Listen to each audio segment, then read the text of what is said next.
Bismillahirrahmanirrahim. In this lecture, we will discuss reproduction in Spirogyra.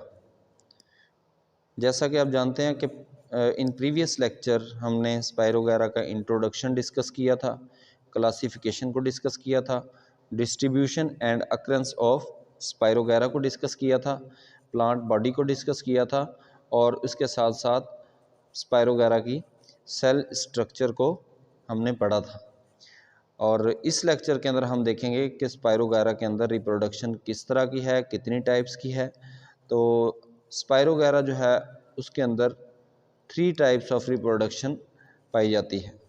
Number 1 है जी vegetative reproduction, number 2 है asexual reproduction और number 3 है sexual reproduction.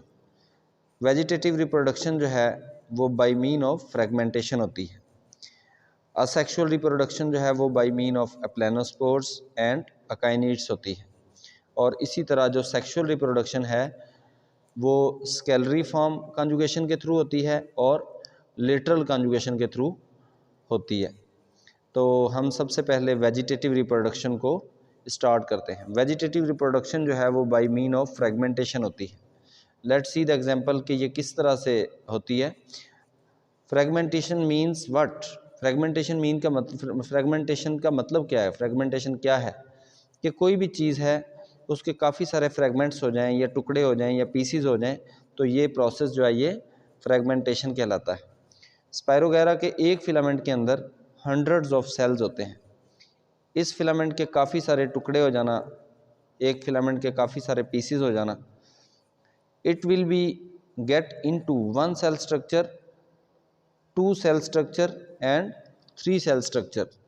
मतलब कि एक फिलामेंट है उसके काफ़ी सारे पीसीज हो जाना, एक पर्टिकुलर जो है वो फिलामेंट के काफ़ी सारे पीसीज होना, टुकड़े होना। ये टुकड़े कहाँ से होंगे? तो ये टुकड़े जो होंगे वो क्रॉस वाल से होंगे। एक फिलामेंट के अंदर जो भी क्रॉस वाल होगी वहाँ से फिलामेंट का फ्रेगमेंट अलग हो जाएगा। मीन के सेल्स आर गेटिंग डिसोसिएशन, ये है फ्रेगमेंटेशन। फ्रेगमेंटेशन के भी काफ़ी सारे रीज़न्स होते हैं, जैसे कि बाइट ऑफ फिश। हम जानते हैं कि fish are present in lakes, ponds, rivers, और जो फ़िश का फूड होता है वो एल्गी होता है। Regularly they use to eat algae. Fish जो है ना वो एल्गी को ईट करती है। जब फ़िश एक फिलामेंट के ऊपर बाइट करती है तो नीचे और ऊपर का फिलामेंट अलग हो जाता है। दरमियान से बाइट करने पर 2 फ्रेगमेंट बन गए। इसी तरह कई सारी फ़िशेज़ काफ़ी सारी चीज़ों को डैमेज करती हैं, तो बहुत सारे जो है फ्रेगमेंट्स बाइट्स ऑफ फिश की वजह से बन जाते हैं। अगर हम दूसरी रीज़न देखें तो ह्यूमन एक्टिविटीज़ जो हैं वो भी फ्रेगमेंटेशन के अंदर अपना रोल प्ले करती है। ह्यूमन एक्टिविटीज़ से फ्रेगमेंटेशन होती है। जैसे ह्यूमन जो है ना इंसान रिवर के अंदर या लेक के अंदर या किसी भी जगह पे पानी के अंदर बोट चलाते हैं, तो काफ़ी सारी एक्टिविटीज़ से फिलामेंट डैमेज होकर काफ़ी सारे फ्रेगमेंट्स के अंदर डिवाइड हो जाते हैं।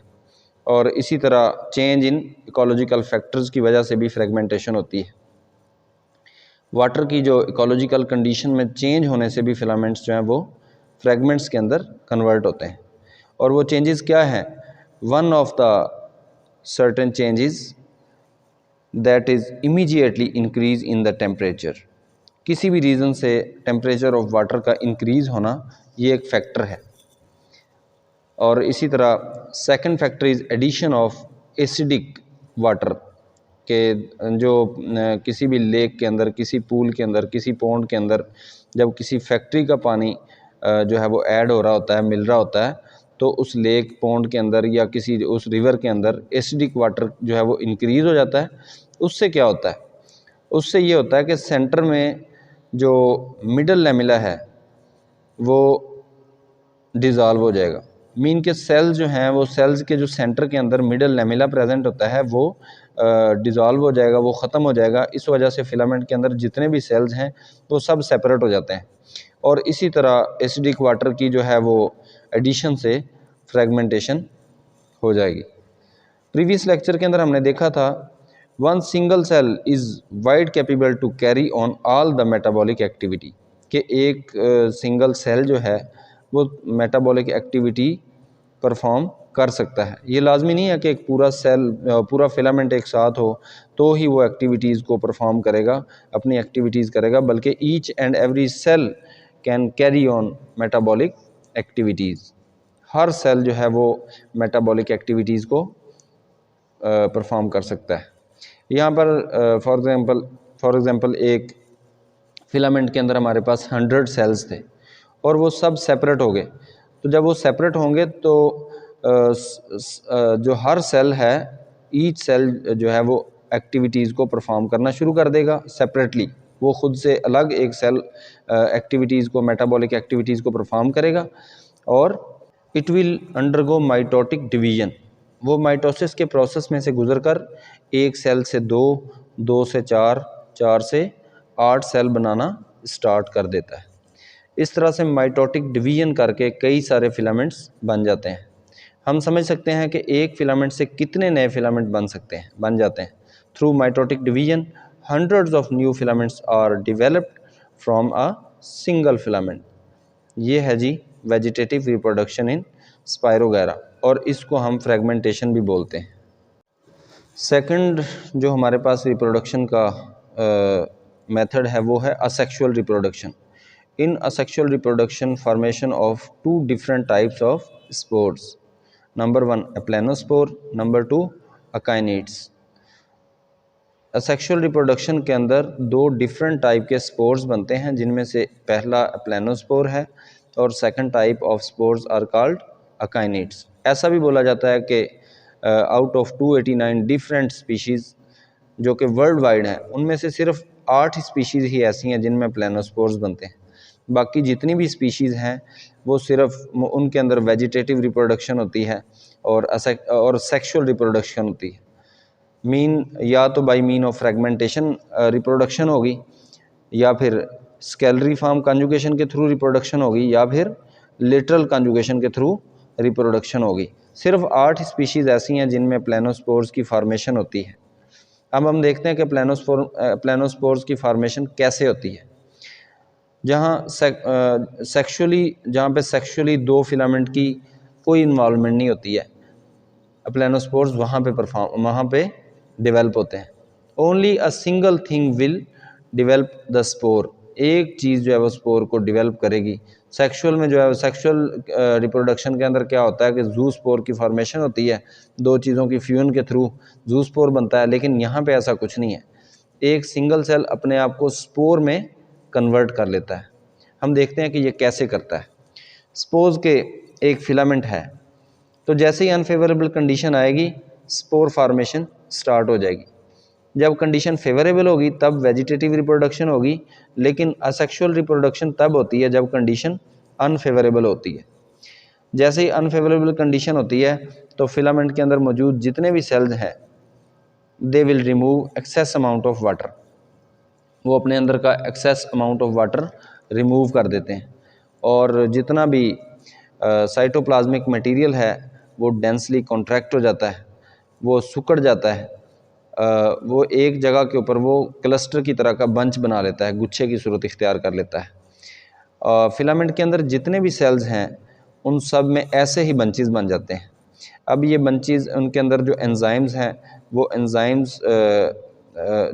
एंजाइम जो है वो केमिकल मटेरियल्स को एक्सक्रीट करेंगे, और इसी तरह ये जो केमिकल मटेरियल जो एक्सक्रीट हुआ है, ये जो साइटोप्लाज्मिक मटेरियल है इसके ऊपर एक थिक वॉल की फॉर्मेशन करेगा। मतलब जो कॉन्ट्रैक्ट साइटोप्लाज्मिक मटेरियल है उसके ऊपर ये केमिकल के ये जो एंजाइम ने जो केमिकल एक्सक्रीट किए हैं ये एक थिक वॉल बना देंगे। इस साइटोप्लाज्मिक मटेरियल के ऊपर थिक वॉल बन जाती है। यहाँ पे हम देखते हैं कि अनफेवरेबल कंडीशन से क्या मुराद है। एलजी को ज़िंदा रहने के लिए, जीने के लिए पानी चाहिए। During the season off summer, जब गर्मी का सीज़न आता है तो कुछ लेक्स और कुछ पॉन्ड्स ऐसे होते हैं जो ड्राई हो जाते हैं। तो ऐसी कंडीशन के अंदर जब पानी नहीं होता तो ये प्रोसेस होता है। ड्यूरिंग दैट टाइम जो भी प्लेनोस्पोर की फॉर्मेशन होती है वो प्लेनोस्पोर वहाँ पर सस्टेन करते हैं। और जब अनफेवरेबल कंडीशन है और जब पानी नहीं है तो फिर प्लेनोस्पोर क्या करता है, जो स्पायरोगैरा का जो सेल होता है उसके ऊपर जो आउटर वॉल होती है वो निकल जाती है, वो डिके हो जाती है, और ये जो स्पोर्स होते हैं वो फ्री यहीं पड़े रहते हैं। जैसे ही फेवरेबल कंडीशन आती है, मीन के जब बारिश होती है या कहीं से वाटर की अवेलेबिलिटी होती है, तो ये अप्लेनोस्पोर्स जो हैं इसके अंदर जो एंजाइम्स होते हैं वो एक्टिव हो जाते हैं, और ये एंजाइम जर्म ट्यूब्स की क्रिएशन करते हैं, और ये जितना भी साइटोप्लाज्मिक मटेरियल है वो सारा उस ट्यूब के अंदर आ जाता है। ये जो साइटोप्लाज्मिक मटेरियल होता है ये अपनी एक्टिविटीज़ को दोबारा से स्टार्ट कर देता है, और इस तरह से ये एक सिंगल सेल जो है वो 2 में कन्वर्ट हो जाता है, 2 से 4 में और 4 से 8 में, और इस तरह से मुसलसल ग्रोथ होती रहती है। इस तरह से एक जो प्लेनोस्पोर होता है वो न्यू फिलामेंट डेवलप करता है। अब अगर हम देखें कि एक फिलामेंट के अंदर अगर 100 सेल है, 100 सेल्स प्रेजेंट हैं, तो ये 100 एप्लेनोस्पोर्स बनते हैं। जैसे ही फेवरेबल कंडीशन आती है तो ये 100 एप्लेनोस्पोर्स जो होते हैं ये 100 न्यू फिलामेंट्स डेवलप करते हैं। ये थी जी असेक्सुअल रिप्रोडक्शन। अब अगर हम देखें अकाइनिड्स और एप्लेनोस्पोर्स को कि इनके अंदर क्या डिफरेंस है, तो उनमें कुछ ख़ास डिफरेंस नहीं है।